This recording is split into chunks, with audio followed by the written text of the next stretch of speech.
What's up, everybody? My name is Justin P. Etienne, and I'm a New York-based fashion designer, and this is my story.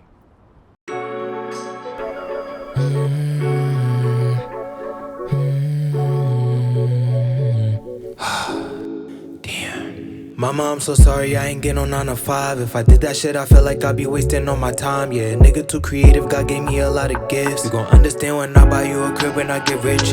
Working on my craft like Bob the Builder, I'm determined. I really hope that everything I do will all be worth it. Focus on the music and the clothes, I found my purpose. My grandma passed away a while ago, but I'm still hurting. I done gained a lot, but I ain't even in my prime. When I felt like giving up, God was showing me them signs. My name is Justin P. Etienne.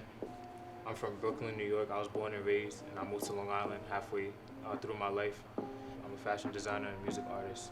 I went to FIT, Fashion Institute of Technology.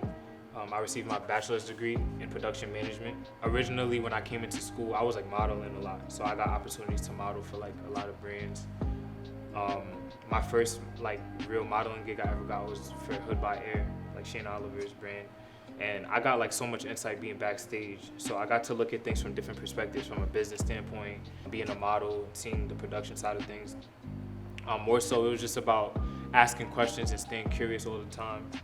I feel like I was always asking like my peers questions in school. I was always going up to professors that I didn't even have in my major, and I was asking them questions like, how do you do this? How do you do that? So just like the repetition of messing up, not being afraid to make mistakes all the time for years, like is what kind of got me into like making my own clothes. And when I started seeing my progress, that's when I started really taking it serious. Thank you so much. But bro, I'm not gonna lie, like I live for moments like this, bro. Like I have so much on my plate. And I never fold, bro. It don't make me feel like too crazy because I love this. Right. But I've been mentally preparing for this for a long time, so it's not like I'm shocked by anything. I always know like obstacles is coming. But this is the last one after this one, and then my boy gonna come downstairs. Everybody gonna come downstairs, and then we gonna be done with that. So what got me into fashion? I feel like I was like born to like do this. I feel like I was always like into clothes and sneakers, but essentially like, my grandmother, she was a seamstress. She used to sew like for the family. She actually didn't want to go into her own business because like when she came from Haiti, she was actually like afraid to open up her own business here. So she just kind of kept it in-house. So I got to watch her like make my clothes for me, my little cousin's clothes for holidays and stuff.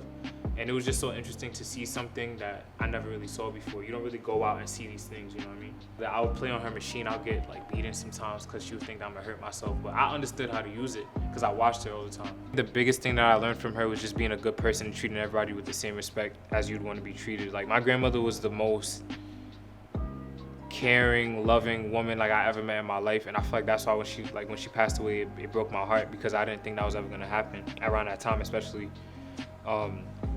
And just her showing me how to sew. Like there was a point where like when I was in high school and I started taking it serious, like she sewed like a jacket for me. She helped me understand how it was put together. I didn't know how to do it exactly, but she helped me put it together. She told me how to be disciplined too, because she didn't play that. So I would have to come home and do my homework before I watch TV and stuff like that. I used to try to sneak and watch TV and put the volume down. But she used to tell me like, yo, if you wanna like have fun and you wanna like have leisure time, you gotta do what's important first. So I put everything that I wanna do in my life, like to get me to the next level first, everything else second. It's just a good feeling, bro. I'm excited to see that my ideas is coming to life after all these months. After all the hard work, I'm hyped. What? I mean, I was reading the 7 Spiritual Laws of Success. That was one of the books I read too. Okay. And then I think it was chapter 4 that said like, it mentioned the law of detachment and how we got to detach ourselves from like results and stuff and expectations in life. Mm-hmm. So it's like, you set your intentions, and aside from that, like you just put in the work that you got to do, and then everything else after that unfolds. So for me, I just know I put in the work for this collection. Like I did my research, studied. Anything else that happens after that is a blessing, bro. But at the end of the day, like regardless of the outcome, I'm happy with the process. Exactly. At the end of the day, you know what I mean? Exactly. So regardless of what happens, bro, I know that I had a great time doing this with my friends. Like everything was smooth.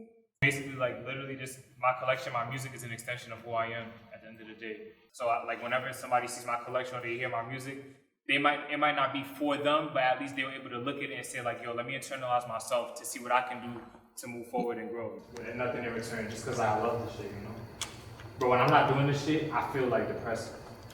feel mad stagnant. I feel low. My vibrations is just fucked up and shit. I'm working on this since October. Yeah, it's May. No, it's April now. My head is.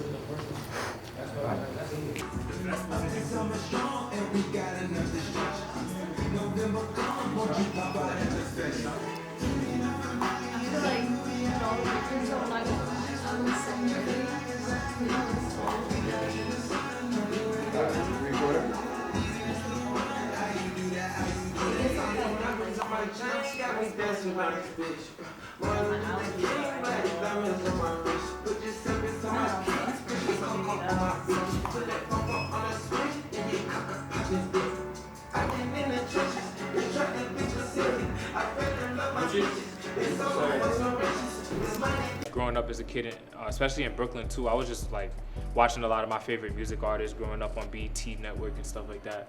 And I'm like, yo, they fly, like where they get their clothes from. I wanted to emulate that or create that. I just didn't understand the concept of it. So like, I think moving forward around like 4th grade, my mom put me on punishment because I lied about my homework. I told her I forgot my textbook in school and I didn't, some shit like that. And basically, she told me I couldn't watch TV, play PS2 for the whole weekend. So she's like, you better draw, write something, read a book. So I just started drawing a whole bunch of sketches of like clothes with price tags, like this rain hat is gonna be $12.99, this raincoat is gonna be $39.99. And I started just figuring out like, all right, this is the winter season, this is the spring season. And she actually created a application for me for like a future store that I want to open. I think I still have them to this day. And then fast forward into 12th grade senior year, I took a fashion design drawing course with my teacher, Mrs. Murphy. She saw like a lot of potential in me when I was like creating designs and stuff. And she had told me to apply to FIT. I got in for production management because I wasn't prepared out of high school for design right away. And I think like that was the first time I ever felt like somebody outside of my family like genuinely cared about where I'm going in my life. I think that was like the first time I realized that I have something within me that I need to take serious. So when I got to FIT, I'm around a whole bunch of creative people like, damn, like this person can make these clothes, this person knows how to take pictures, whatever. So I guess being around that environment just like brought a different type of animal out of me. And I think ever since then, like I just kept going with it. I wouldn't be here without Miss Murphy. And I wouldn't be here without my friends as well too. Like my bro AR that was modeling today, him and my bro Johnny, like after school and senior year, they used to sit on my free periods with me in the classroom just watching me sketch and supporting me. So I wouldn't be where I'm at like without them. My name is Rita Murphy. I'm a teacher from Deer Park High School, and in fact, I'm a retired teacher for about 4 years now. I'm also known as Mrs. Murphy. I'm also known as Murph. My fashion design students are my amazing people in life. I'm extremely proud of them, extremely proud of them. I started a fashion program here many years ago. Not too many schools on Long Island had it, and I felt there was a need, and we filled it. We filled a need, and it's extremely difficult to get into fashion design school. The competition is crazy. It's absolutely out of this world. And here were my little 17 and 18-year-olds getting into fashion design school. So much so that we beat the competition. We beat the competition on Long Island, and we beat the competition in the United States. We did an amazing job, and one of those students that I'm extremely proud of is Justin Etienne, and he was one of my students who excelled at what he did. He learned a long time ago that no is a 2-letter word, and he became like water. These are the lessons that we taught in the classroom. And he started out like a regular high school kid. My first impression of Justin was a kid that came to class late, had to get yelled at. His friends showed up, I had to chase them out of the room. And then when he realized that it wasn't just a fashion design class, but in fact, a class that would prepare him for life. Because I took teaching very seriously. It wasn't just about the art, it wasn't just about the fashion design, but it was also about success and succeeding. And he learned right away, and he felt that it was serious, and he took it very serious. And I watched him go from a high school kid who was showing up to school late all the time to an entrepreneur, to a person who's taken this extremely seriously. He just started out like every high school kid. coming into class thinking he's taking an easy art class, he's going to have a good time, it's going to be fun, and then he met Murph. And I put them through it because I knew that the competition was so crazy, and I needed him to be able to reach those goals, in fact exceed the goals, to get into the colleges. And he did. And he did it with ease. I was so impressed with him. He did it with ease. And he's, from then to now, he's amazing. He's an amazing entrepreneur. He's got an amazing vision. He sees things that other people do not. If you don't have passion in anything that you attempt to do, and if you don't love what you do, you shouldn't be doing it. And I taught this to my students. And that's why they excel, because they love what they do. You can't be driven by money or intrinsic things. You have to be driven by your heart and your desire and your imagination and your creativity. A teacher inspires. A teacher shows you the way.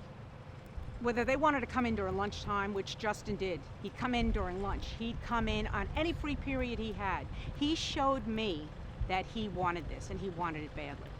He deserves every bit of my knowledge and every ounce of my energy and all of my passion, because he's so passionate about it.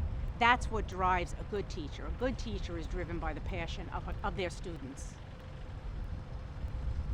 When I was a kid, my grandmother had like a closet of yarn. She used to live on Howard Avenue in East New York. She used to live in this building. And I took like all of the yarn from her closet and I started throwing it around everything in the room. I just wanted to be creative and be fun. I think I saw it on Tom and Jerry or something. And I just wanted to recreate that. So she came in the room and she was like, yo, what did you do? So she just cut everything with a pair of scissors, and I think I got a beating or something. But I was like upset because I didn't get to finish what I wanted to do. So with my last collection, Imperfection, in 2019, for my show, I had like a display where I recreated that concept by getting giant yarn and throwing it over the ceilings and the poles and all of that. So a lot of what I do today is just like a recreation from my childhood. And I feel like as creators, it's very important to tap into your inner child, because I feel like society like tries to break that down within us. The education system tries to break that down within us, having these jobs, you know, like it shies us away from our inner child. So I think like doing these things and being creative, even if you don't do it for a living, it doesn't have to be like for real, you could do it for fun. But I think it's important to continue on that inner child, because I feel like that's what keeps us sane, that's what keeps the world going. My upbringing was, it was amazing, I could say. It was my mom and I. My mom raised me as a single mother. Her and my pop split up when I was 3. She would like drop me to school in the morning. I would go to school, go to after school program. I'll probably be on a basketball team or something. She'd pick me up, come home, cook, you know what I mean, like do my homework with me, and then she would sit beside me every night and talk to me for like an hour long. She did this for years. I'm talking about I was like 12 years old, 13 years old. My mom's coming to my room before I go to sleep and like talking to me about certain things like that. So I think like I have a lot of values instilled in me just from like the people that I had more so. Just playing ball, like it just instilled a certain mentality in me, because a lot of people might think like, yo, I'm good at what I do. I'm nice at basketball or whatever, but you coming from Brooklyn, New York City, like you step on the court with somebody better than you, that shit gonna humble you, bro. Like I literally would think like, oh, I'm good at this, or this is fun, until you actually get your ass bust, until like somebody violates you, somebody like make you look like a, you know what I mean?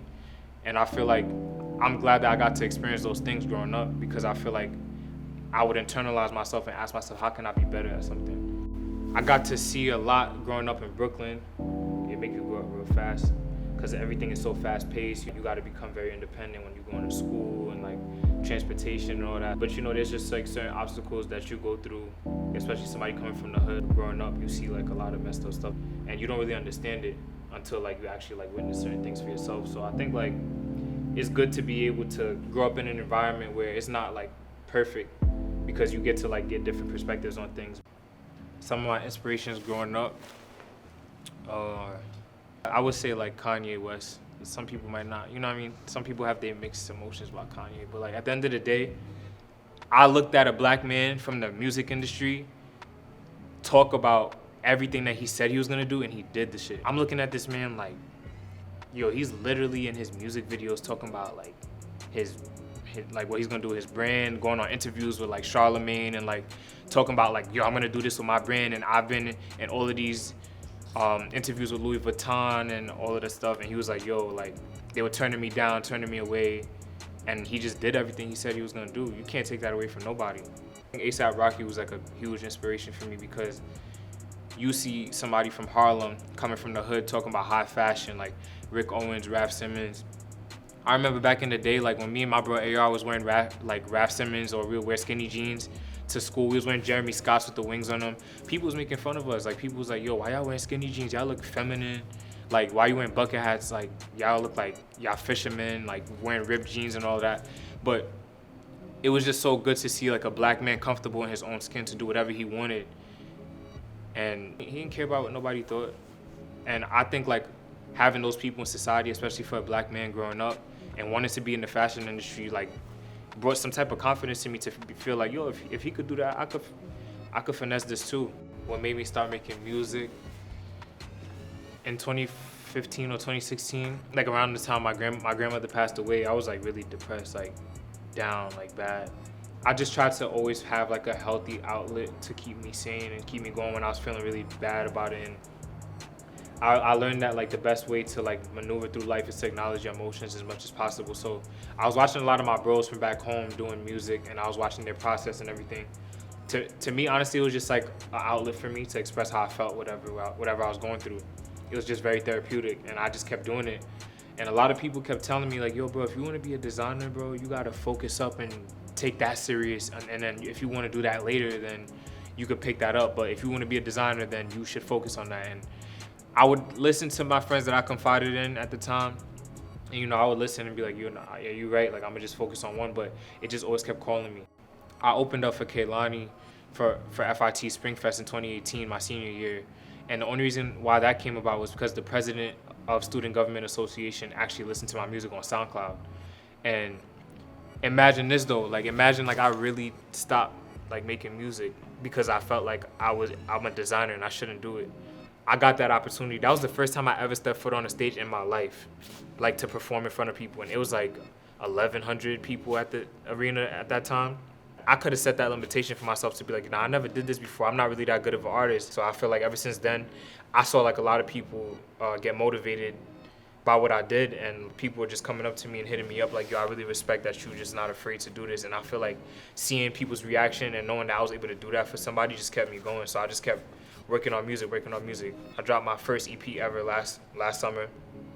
I'm about to drop my second one now. And I've been working on music for like 5 years and nobody knew. But I just was practicing, just like keeping myself sane. So happy that I'm here with y'all tonight, yo. I've been done 2 new songs now. This is my last year at FIT, and it's my first time on stage. And I'm doing it. Don't be afraid to come out your comfort zone. Don't let nobody do that. If you want to do something, just do it. Don't let nobody take it. I was just never really afraid to make a mistake, and even if I was, I learned that anytime that I persevered through it, I always learned something from it. I just developed this mentality that I have now because I messed up so much. Like, I messed up all the time. I have friends that come to me and tell me like, yo, bro, I want to start making clothes. I want to start taking photos. I want to sing. I want to dance. Bro, you have to dance in front of people. You have to sing in front of people. You have to sound bad. When I first started making music, I was trash. Like, some of my friends was even laughing at me, bro, and it made me feel bad about myself. But like, my meds was like, yo, bro, you gonna laugh at me, bro? I'm gonna be better than you, bro. Like, that's how I look at anything. And that's just me looking at the people that I mentioned before, like Kanye, A$AP Rocky. Those were black men that didn't care what the most successful people in the industry were saying about them. So why would I care about what these people were saying about me? I be in my zone, you better look. And niggas scroll on Twitter while I'm sitting reading books. I'm working really hard cause I could never get enough. I be smoking all these verses like I'm visiting his prime. Your shorty hit my line again, but I had nothing for. Focusing, I'm trying to change my ways, I'm gonna be successful. I get home no rush cause life's so short, I always let go. Yeah, he follow me on Instagram, he not my man though. How you say you love me, but you try to bite my hand. You know that I'm a peep, the signs read between the lines. If I follow through with something, I'm gonna change my mind. We ain't beefing with nobody, we ain't into that.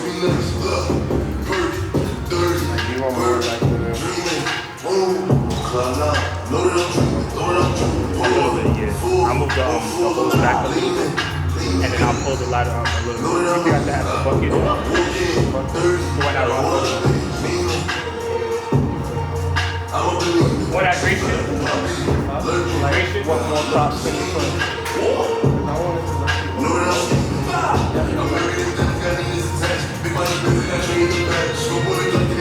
I can't fuck with these hoes cause these bitches is trash. I like my bitches classy. She suck on my phone, she nasty. She open her legs like nasty. She make it disappear magic. Christian Louboutin, special my feet. Red bottles when I walk in the street. Pop smoke, I'm the one they wanna meet. Pop smoke, they know I'm bring the heat. Pop smoke, they when I fuck with the team. Pop smoke, bad bitches, that's my thing. Pop smoke, let the carrots on the ring. Pop smoke, Mike and Mary, Billy Jean. Throw the ladder towards you. Dreaming. Know that I'm dreaming. Your garbage can is there. Know that I'm leaning. You're just standing. 30. I'm up in the lurking, scheming.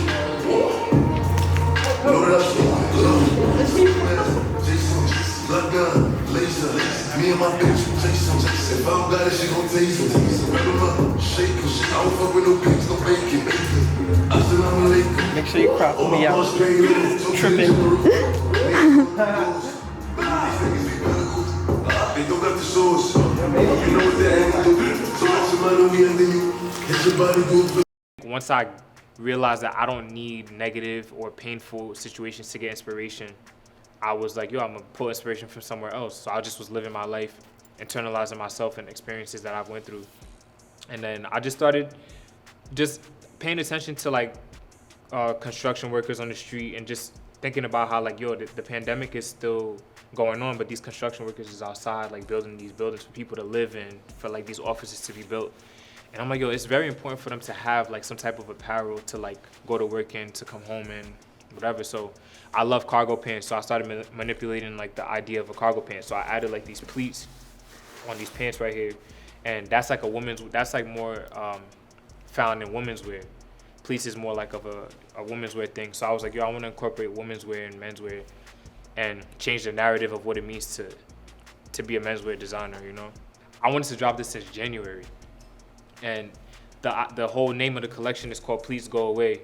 So it's just the idea that I've been in situations as a creative where I stepped in the office and I got turned away from either me possibly getting judged, I wasn't qualified enough, whatever the case may be. But back in the day, people would say like, yo, you can't go into an interview into a fashion office with your hair braided. It's not appropriate. You can't walk into an interview without a suit and a tie. Like, but nowadays things is changing. I've gotten interviews off of the fact that I dressed the way I wanted to. And they'd ask me, why did you dress this way? And I'm like, ironically, I'm wearing a pair of pants from your company. And although it's not like a formal attire, I feel like this is appropriate for the workplace because I'm comfortable. It's not like I'm wearing sweatpants. And just the fact that I was confident in my response, they respected it. I got the internship just off that. I'm gonna create my own narrative of what I want. I'm in control of that narrative and nobody can tell me otherwise. It doesn't matter what you experienced, what your experience was, it's my experience. So that was like the whole concept around it. The energy I'm trying to push out is just like, I'm a boss. Like, not just myself, but you are a boss.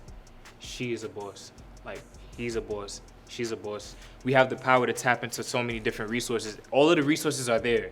You can go on YouTube and type in how to sew a dress, how to make a blazer, how to record this song like this artist. Everything is there. So just the fact that the resources is there, I'm just trying to push this narrative that like, yo, we in control, bro. Like, we can literally create not just a space at the table, but our own table and do whatever the hell we want at any given time. Yeah, I met a lot of resistance, like a lot. I had like some of my own family telling me like, is this something that you really want to go into? Because there's not a lot of jobs in it. And I would literally, my response would be like, yo, who told you that? How you know that?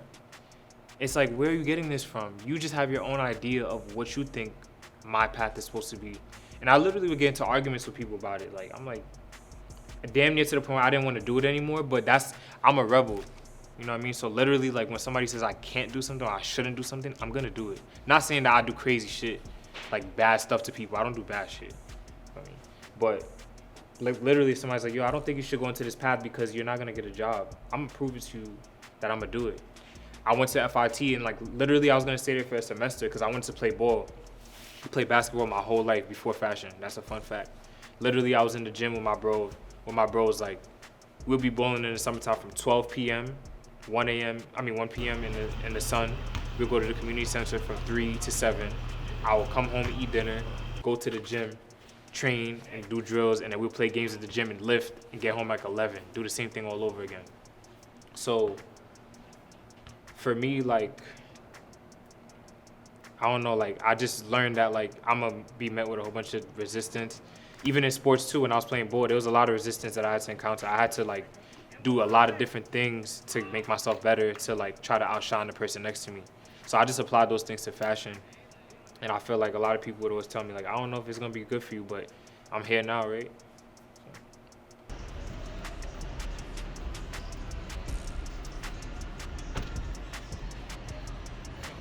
I feel like I'm always in a rush, yo. New York City makes me feel like that. Oh my God. Where you live at?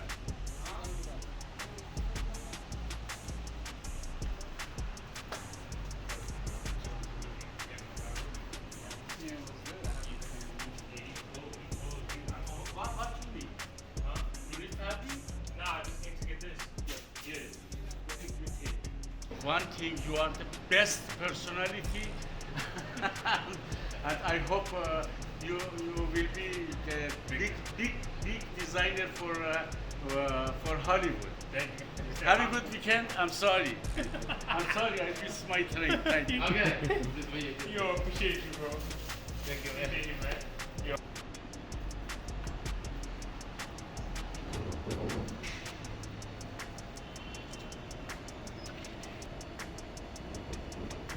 That's my buddy here, man. Alright? That's my buddy.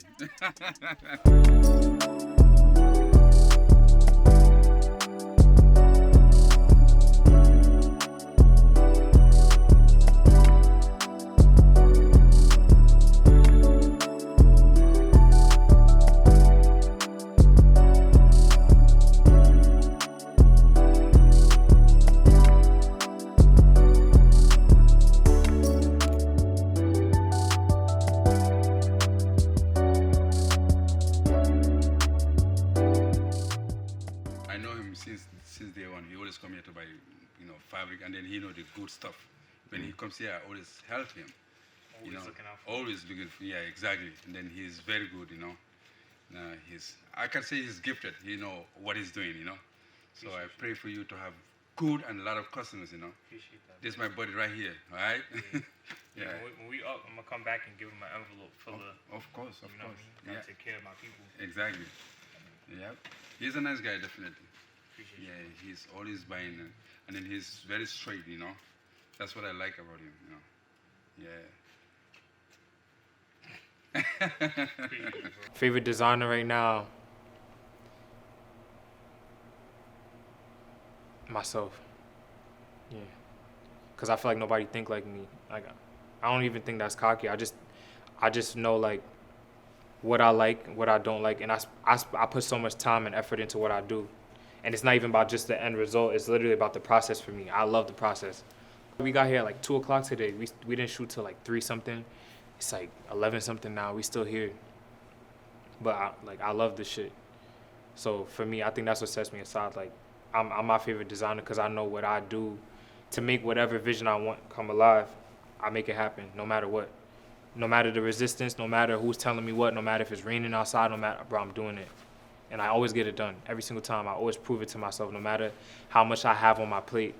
So I think I need to stop being so hard on myself and like pat myself on the back sometimes.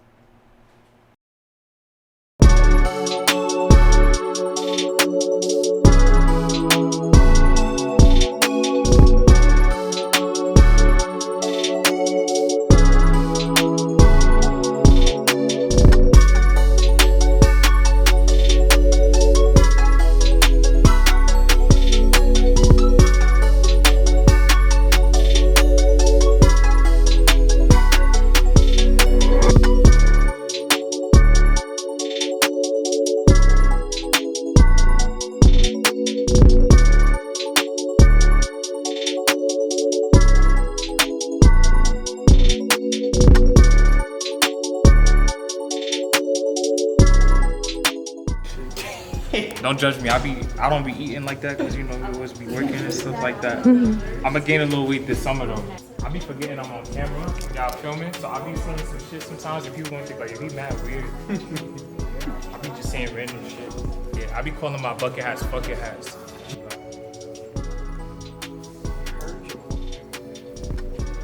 Starving, boy. Just as one of the most diligent people I know. So I've been there when he was making his like first sequin jacket. That was like his first foray into fashion and designing by himself.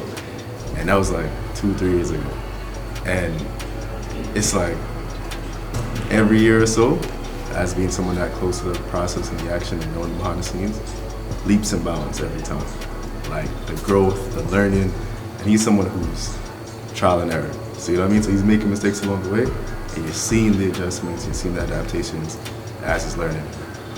Now he's at the point where not only is he just designing pieces, but he's designing a whole collection. You know what I mean? There's a whole campaign behind that. So seeing the growth, like I said, from years ago up till now, it's immense. And sweat, you know, determination, a lot of mistakes along the way, but every time he bounced back, then, you know, it's motivating to see, to be honest. And I give him props for everything that comes out of this because, you know, he earned it and he worked hard for whatever comes. So. Yo, everything we do, like, is organic. I don't do that, like, funny business. Anybody that I bring together, it's always organic and everybody builds off of each other. We use each other's platforms and everything, so basically when I bring everybody in the same room, everybody winds up getting some type of new opportunity moving forward, or they get a new friend, whatever. But basically my goal is to just bring a whole bunch of people together, you know, and just create a whole bunch of opportunities for my people.